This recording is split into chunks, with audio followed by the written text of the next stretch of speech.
Hello and welcome back to my YouTube channel. I am Dr. Carmen Bryant and this is Redefining Yourself. This is a program where I'm talking about overcoming narcissist abuse. And so thank you guys so much for joining me, especially on Sunday. For all the new subscribers, thank you guys so much for being here, for subscribing to the channel and finding something valuable that I have to say concerning either the situation you're in, you were in, or answering questions about what you may be involved in or recovering from. And so thank you guys so much for being with me live on Sunday. I came in a little late, but I tried to hurry up to get to you guys. I thank you guys for your comments. I thank you for the emails. I thank you for the questions. And I thank you so much for being with me. If you have not already, please subscribe to my YouTube channel. It is Dr. Carmen Bryant, Overcoming Narcissist Abuse. I do have a Facebook page. It is Psychological Health Consultants and Services. I'm changing it today. Later on, as I get off from recording, I'm going to change it so that it'll be Overcoming Narcissist Abuse, so that it'll be more focused on what we're doing as opposed to my private practice, because I do have a private practice webpage. And so I can give that out later on. You'll find it in one of my community pages on YouTube. So I wanted to come on. Please excuse my voice. The season is changing. Well, the weather is changing here in the great Northwest. You know, we can have winter, spring, and fall all at one time, and so it'll affect your voice. And so can you guys imagine what I sounded like in the military? It sounded like I was gargling rocks all the time. It's kind of cool to do that in the military, but I don't think it's kind of cool to do that while we're on YouTube. So please forgive me. I am sucking on a throat lozenge to try to help me while I'm talking. So hopefully you guys understand everything that I'm saying. Today I wanted to come on and I wanted to address a statement that was made on YouTube. And the title of this today is, what was my title today? I'm going to put the title up. But the title is the destructive growth pattern of the narcissist. But someone made a statement, and I deleted it, but someone made a statement, and I thought it was kind of funny because I know that the individual is not a narcissist. The individual probably has some narcissistic traits, but they're wounded, they're hurt. And the comment was, I think I'm turning into a narcissist, because every woman that I get with now, I want to do them the way that a person did them, because they were hurt, they were wounded by a narcissist, and very hurt. And he says, I am a very attractive guy. I just come to realize that. And so now every woman that I get with, I no longer feel empathy for them. And I want to do them the same way that I was done. Well, that's not narcissism, that's revenge. And so now you're holding every woman responsible for what was done to them in the relationship. And so that's just like a person, if you guys read in the news when individual was affected with HIV and had full-blown AIDS or had HIV, their whole mission was to make everyone pay for what happened to them by affecting as many people as they possibly could with HIV. But with narcissism, you don't just get narcissism after you're wounded like that, especially as an adult. And so I wanted to address that because no, they're not a narcissist. They probably have narcissistic traits. Some people do have narcissistic traits. You're with a narcissist long enough that you figured out a way to manipulate, to get your needs met. And you may have had, there are some super empaths that have narcissistic traits. That's why a super empath, and I mean, they can be vicious, just as vicious as a narcissist, and have narcissistic traits, and they clash head to head with a narcissist. And they can be one of the narcissist's worst nightmares because they have very similar traits to the narcissist, and they'll clash like two rams. And we'll talk about that later. If you want more information, though, on the spiritual aspect of it, my mentor did do a video on that, the empaths. You can go to her.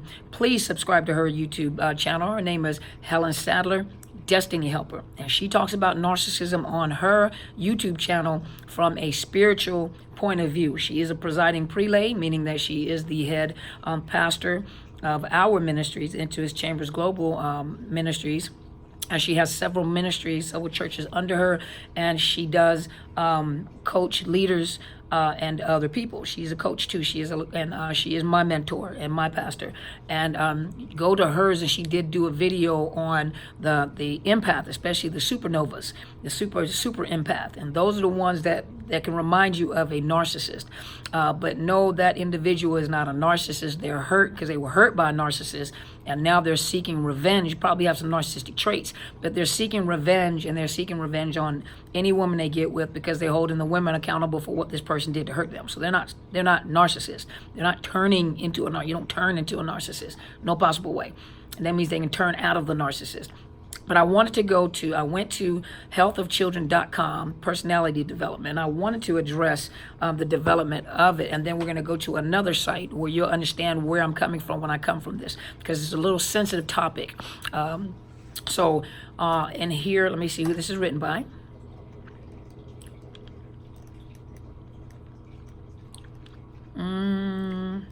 There are several resources they got this information from. But it's Encyclopedia of Children's Health, but it is under healthofchildren.com, personality development. It doesn't have the author on here, but it gives a definition. So I wanted to pick out a few things just to mention it, just to kind of lay the foundation. Personality is what makes a person a unique person and is recognized soon after birth. A child's personality has several components: temperament, environment, and character. Children are born, you can kind of tell they got their little personalities. They're little people and they got the cute little person. They got their little personalities. You can kind of pick up their little personalities. Temperament is the set of genetically determined traits that determine the child's approach to the world and how the child learns about the world. There's no genes that specify personality traits, but some genes do control the development of the nervous system, which in turn controls behavior. Do know that in the prefrontal cortex is where the development of emotions and personality takes place. And so as this child is growing up, the development of the personality and emotions are in the prefrontal cortex. Okay, remember that. A second component of personality comes from adaptive patterns related to a child's specific environment. Let's see. Most psychologists agree that these two factors, temperament and environment, influence the development of a person's personality the most. Temperament, which is dependent on genetic factors, is sometimes referred to as nature, while the environment factors are called nurture. So nature versus nurture, or nurture versus nature. Third component of personality is character. So remember, narcissistic personality disorder is a flaw in character. It is a dysfunctional characteristic trait. Is a pathological meaning, a set of traits that are pathological, meaning that they're disruptive. They cause problems in whether society, people themselves, within the person. But the third component is personality, which is character, the set of emotional, cognitive, meaning thought, and behavior patterns. And remember, those behavior patterns can be dysfunctional, pathological, causing problems. Behavior patterns learned from experience that determines how a person thinks, feels, and behaves. A person's character continues to evolve throughout life, although much depends on inborn traits and early experiences. Remember, empathy is taught. So when a child is born, you remember how we used to play and you're like, ooh, you hurt my feelings, hoo, hoo, hoo. And then the baby comes over and touches your face. Oh, mommy, don't cry, or daddy, don't cry. Or, that heavy hand when you're petting that animal, they're hitting that petting that animal or squeezing that animal. You're like, no, soft touch, soft touch. In Germany, we say, I, meaning soft, soft. I, soft, soft. Soft touch. Or as they get a little older, you're like, you don't pick on people like that. How do you think it would feel if someone, you remember when they used to pick on you, and remember how you felt, you were sad and you were hurt and you were angry? Well, that's how they feel. So you're developing their empathy, you're developing the emotional, their emotions, their character, so empathy is taught. You have to teach them this. So imagine as a child is developing, something happens within that period of time, whether there's a loss of I've known people that have developed a personality disorder with a loss of a loved one, and the parent overcompensates. So they overcompensate to a point where the child never gets in trouble. The child is the golden child. You don't yell at my child. They'll fight the teachers. They'll fight anyone because they're overcompensating for the parent losing. They feel so bad for the child. They just try to overcompensate for the child. They're the golden child. We have to treat this child special. We have to make the child feel special. They're so smart, you're so handsome, you're so pretty, and they overcompensate. So you really are developing a narcissist. Then later on, there was sexual trauma that took place in an already developing dysfunctional method of raising this child with this major loss where they were attached to the parent that was lost. And later it was a sexual assault. And so they were raped or molested as a child and introduced to pornography. From that point forward, they begin to have ancestral relationships with their cousins, specifically male cousins, and it continued through life. And so you can see how this personality was developed from the age of 2 years old, and this personality was developed where they became a somatic and cerebral narcissist and a sex addict, because of what they were exposed to, the sexual trauma also along with that. And so let's keep going. I want to interject that. Let's talk about some common problems. So infants who are just a few weeks old display differences between each other. How active they are, how responsive they are to change, how irritable they are. And that's why, you can tell that a mother that was really, really anxious all the time has an anxious, colicky baby. A mother that was pretty calm, pretty cool, has a pretty calm, cool baby. A mother that was addicted to drugs. Some babies come out addicted to drugs or having withdrawals from the drugs. The nervous system has now been affected in this child. They may be very oversensitive. They may have sensitivity to sounds. They may have developmental problems, mental health disorder. They may have disorders, developmental disorders, cognitive disorders. When it comes to the drugs. And so there are a lot of things that affect that baby in vitro. Let's see. Some infants cry constantly while others seem happy and stay fairly quiet. Children develop, let's see. Let's keep going. Okay, so let's go to parental concerns. Most children experience healthy personality development. However, some parents worry as to whether their child, their infant, their child, or teenager has a personality disorder. I'm going to do another video on that as well about your kids. Some of you guys are concerned about your children, and we're going to address that.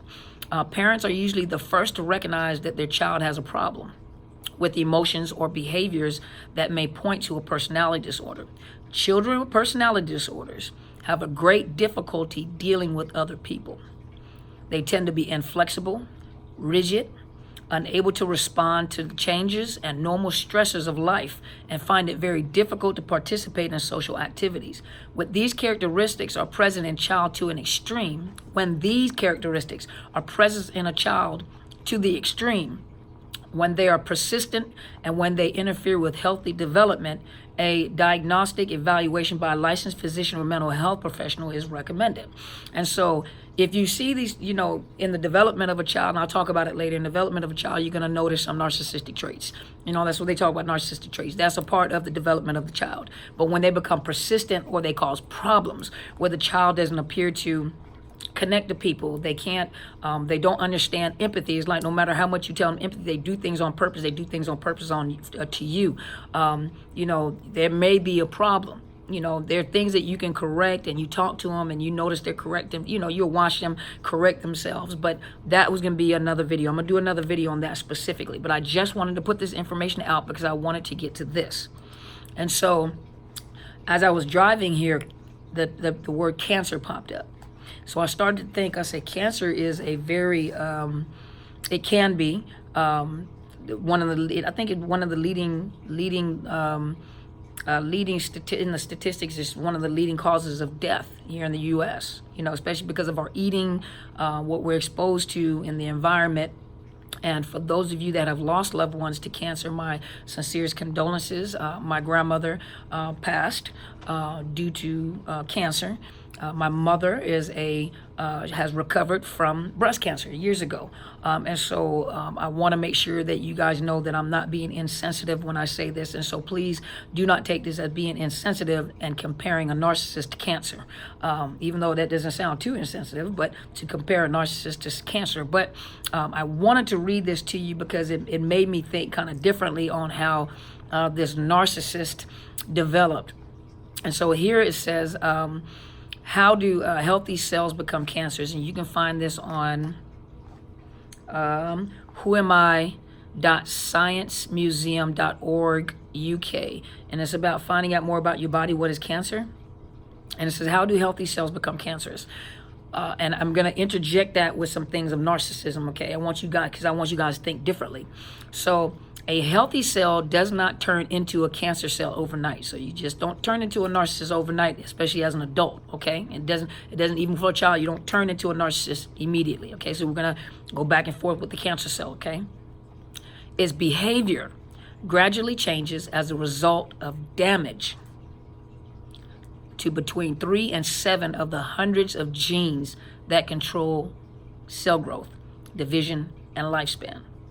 So even here, the cell is affected by some type of damage, some type of trauma, some type of damage, some type of exposure, and it begins to mutate. It begins to overproduce. It doesn't know when to stop producing. And so with a narcissist, narcissism or narcissistic personality is a defense mechanism turned backwards. Something happened to affect the individual where the normal process, well, from childhood into teenhood, into adulthood. And it seems like they're the greatest narcissists when they're teenagers. They know everything, can't tell them nothing, and we'll talk about that later. Y'all teenagers, you've had teenagers, And so that preteen, that preteen, that tween age, you see it, the behavior. Some of you guys, oh my gosh, I'm living with a narcissist. May not be the case, but what happens is the development of the narcissistic personality disorder is a defense mechanism gone wrong due to the possibility of rejection, abandonment, some type of trauma, the overparenting, because of whatever reason, narcissistic parents. Something has influenced this change in the prefrontal cortex. Something has caused it to, it's almost like mutate and turn back on itself. So a narcissist looks at people as fuel. If I couldn't get my needs met, a baby is dependent on the caretaker to get all their needs met. Feeding, changing, comfort, sleep, rest. A narcissist may have had a problem with the caretaker as well, where if they can't get their needs met emotionally, mentally, psychologically, it's almost like I will pursue fuel. If I can't get it and it's supposed to come to me, then I deserve it. I'm going to get it, whatever way I can possibly get it. It's like it's mutated. If I can't get your attention, then what I'll do is I'll be grandiose and I'll make up things to make you pay attention to me, to fuel me, because I can't regulate myself. Let's look at another thing. And some of you guys can come up with your own examples as well. First, the cell starts to grow and multiply, which is a normal process. First, a child begins to grow. Not multiply, but a child grows. Over time, more changes may take place. Over time, more changes may take place in that narcissist. They've been damaged, wounded, something has happened. Narcissistic parents, they're exposed to their environment. The character is now flawed. The cell and its descendants may eventually become immortal, escape destruction by the body's defenses, develop their own blood supply, and invade the rest of the body.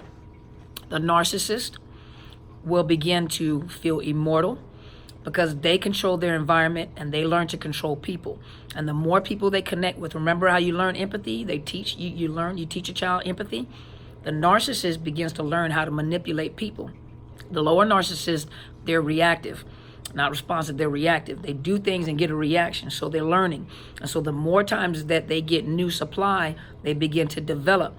They get to a point where they feel immortal, godlike, remember? Grandiose, and their own defense mechanism, their conscience, their ability to take responsibility, their ability to take accountability has been affected. And so it has turned against them. Well, now they're destructive. They develop this cell, the cancer cell, develops its own blood supply and invades the rest of the body. So it becomes the enemy of its own of the body. It becomes its own little unique universe, its own little entity.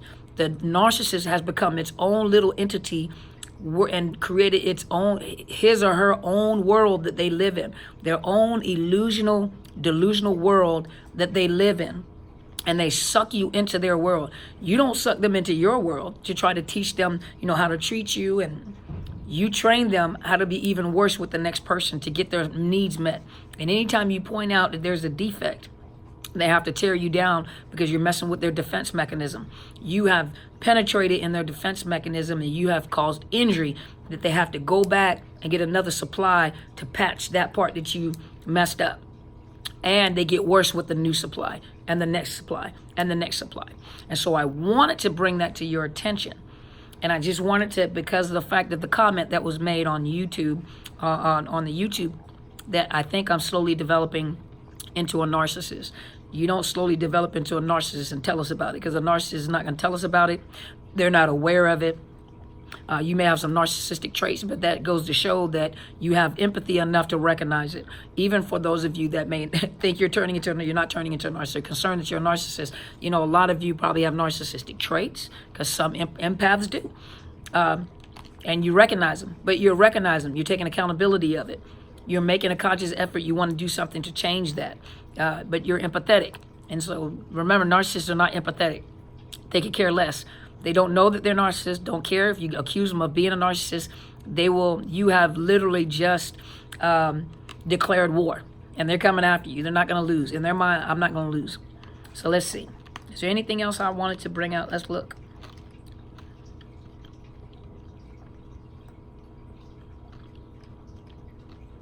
Remember, our body is set up to be able to fight disease, even cancer.